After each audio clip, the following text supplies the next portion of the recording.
امام کے ساتھ دعا مانگنا، اس کا کیا حکم ہے؟ چنانچہ مقتدی کے لیے امام کے ساتھ دعا مانگنا کوئی ضروری نہیں ہے، نہ لازم نہ واجب نہ ضروری، کچھ بھی نہیں ہے۔ ہر نمازی فرض نماز سے فارغ ہونے کے بعد اپنی اپنی دعا خود کر کے جا سکتا ہے، اس میں کوئی حرج کی بات نہیں ہے۔ باقی امام کے ساتھ اجتماعی دعا میں شریک ہو جائے تو یہ افضل اور بہتر عمل ہے۔ اس سلسلے میں آپ کے مسائل اور ان کا حل جلد نمبر 3 صفحہ نمبر 273 پر اس کو نقل کیا ہے، اور رد المحتار فتاوی شامی میں ہے وَيَسْتَحِبُّ أَن يَسْتَغْفِرَ ثَلَاثًا وَيَدْعُو وَيَخْتُمُ بِسُبْحَانَ رَبِّكَ الآیہ۔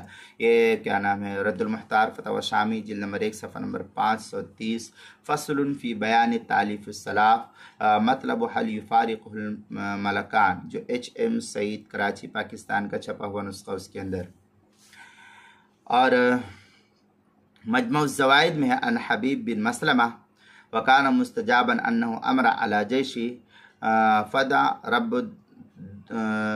دوری فلما لقی العدو قال للناس سمعت رسول اللہ صلی اللہ علیہ وسلم یقول لا یجتمع ملأ فیدعو بعضهم ویؤمن السائر الا اجابهم اللہ۔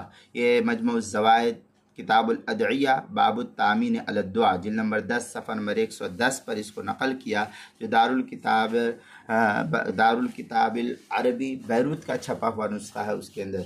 اسی طریقے سے کیا نام ہے، نماز کے مسائل کا انسائکلوپیڈیا اس کے جلد نمبر 1 صفحہ نمبر 175 حروف تہجی الف عنوان ہے امام کے ساتھ دعا مانگنا، اس کے تحت جو ہے اس مسئلے کی وضاحت نقل کی گئی ہے۔